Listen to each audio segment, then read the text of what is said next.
para acusá-lo de 2 pesados crimes: blasfêmia contra Deus e traição contra César. Jesus também não vai à cruz, irmãos, porque Pilatos covardemente o sentenciou à morte, apesar dos avisos de sua esposa, apesar da convicção que ele tinha de que Jesus era inocente e que estava sendo entregue por inveja do sinédrio romano. Não é isso que leva Jesus à cruz. Não foram os soldados que o manietaram, que foram até aquele jardim e o prenderam e bateram nele, esbordoaram-lhe a cabeça, pregaram-lhe os braços na cruz. Não foi isso que levou Jesus à cruz. Então quem levou Jesus à cruz? Eu quero elencar para vocês aqui de maneira bem rápida e bem breve 3 pessoas que levaram Jesus à cruz. Quem está entendendo? Amém? Quem levou Jesus à cruz? Eu quero começar dizendo, irmãos, à luz do texto que nós lemos, que 3 pessoas levaram Jesus à cruz. Primeiro, fomos nós e os nossos pecados que levaram Jesus à cruz. Segundo, foi Deus, para que se cumprisse a sua justiça, que levou Jesus à cruz. Em terceiro e último lugar, eu quero dizer que Cristo voluntariamente foi à cruz por nós. Amém? Nossos pecados levaram Jesus à cruz. Se você olhar no versículo 4 e 5, vai dizer que certamente Ele tomou sobre si as nossas enfermidades, Ele levou sobre si as nossas dores, Ele levou sobre si as nossas iniquidades. O nosso pecado estava sobre Ele. Jesus vai à cruz pelos nossos pecados. No versículo 12 diz que Ele foi contado com os transgressores e intercedeu por nós. Ele foi moído pelos nossos pecados. Isso significa o que exatamente? Significa que Jesus pagou a nossa conta.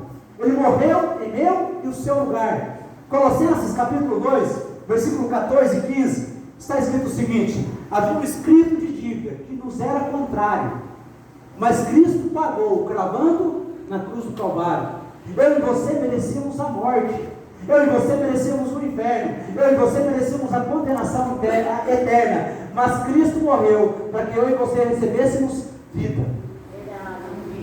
Sabe, irmãos, quando Jesus grita lá na cruz do Calvário, em João 19:30, a palavra está consumado, a palavra tetelestai, Ele está dizendo: havia uma conta para ser paga, eu paguei. Havia uma dívida sua, eu paguei. E Ele diz: não só paguei, mas também deixei um depósito na sua conta, e agora você está justificado diante de Deus. Nenhuma condenação há para aqueles que estão em Cristo Jesus nosso Senhor. Nós estamos justificados por Deus. Mas a pergunta então, uma das perguntas que eu gosto de fazer é: então por quem Jesus morreu? Por quem? Ele morreu pelos pecadores. E quem são os pecadores? Romanos capítulo 6, capítulo 3, versículo 23, está escrito que todos pecaram e estão destituídos da glória. Por quem Deus morreu? Por todos nós que estamos aqui.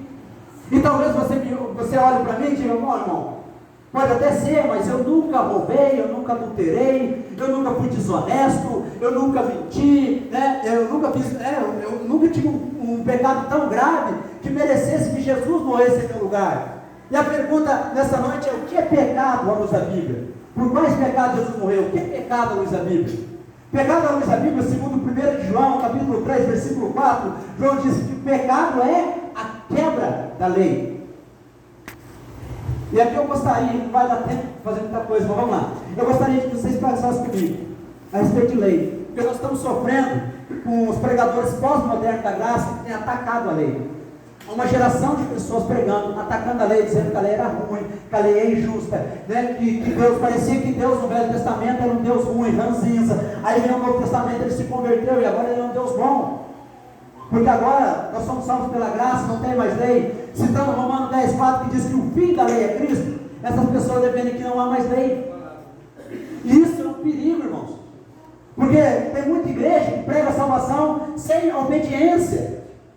Então eu quero provar para vocês que isso também é uma grande mentira. Porque quando Jesus, quando eles falam que parece que Jesus mudou do Velho para o Novo Testamento, irmãos, é impossível. Porque Malaquias 3:16, fala que eu, Senhor, não mudo. Deus é o mesmo ontem, hoje e eternamente, Ele não muda. Então Deus não mudou. O que mudou? Que agora nós somos salvos pela graça, mas ainda a lei. Agora, porque Jesus diz assim: não cuideis, como, Mateus 5, 17, 18, ele diz, não cuideis que eu vim abolir a lei, eu vim para cumpri-la. E o que Jesus quis dizer? Ele diz, céus e terra passarão, mas nenhum tiro da minha palavra se passará, sem que tudo se cumpra. Jesus está falando, havia um caráter profético da lei. É por isso que quando a Bíblia diz lá, que quando João Batista encontra com Jesus e ele diz, eis aí o Cordeiro de Deus que tira o pecado do mundo, ele está dizendo, o que a lei lá atrás apontava para Cristo. Hebreus 10:1 diz que a lei não tinha a imagem exata das coisas, ela era a sombra de bens vindouros, a sombra era Cristo, Cristo veio, e agora a lei apontava para Cristo. E como que nós temos certeza que não acabou a lei? Porque em Mateus 5, Jesus pelo menos por 5 vezes, ele vai dizer o seguinte, vocês viram o que foi dito aos antigos? Ele vai citar uma lei de Moisés, ele fala, eu porém vos digo, ele dá um upgrade na lei. Então não é que não há lei, há lei, só que a lei não é mais a lei mosaica. Quem está entendendo? Amém? Então, irmãos, existe lei. Então a quebra da lei, como nós vimos aqui, o pecado é a quebra da lei. E como Deus trata o pecado? Desde a velha aliança, eu estava conversando com o irmão, eu disse para ele, Deus sempre tratou o pecado com morte. Citei para ele Ezequiel 18:4, toda alma que pecar, essa morrerá. E falei para ele, isso não é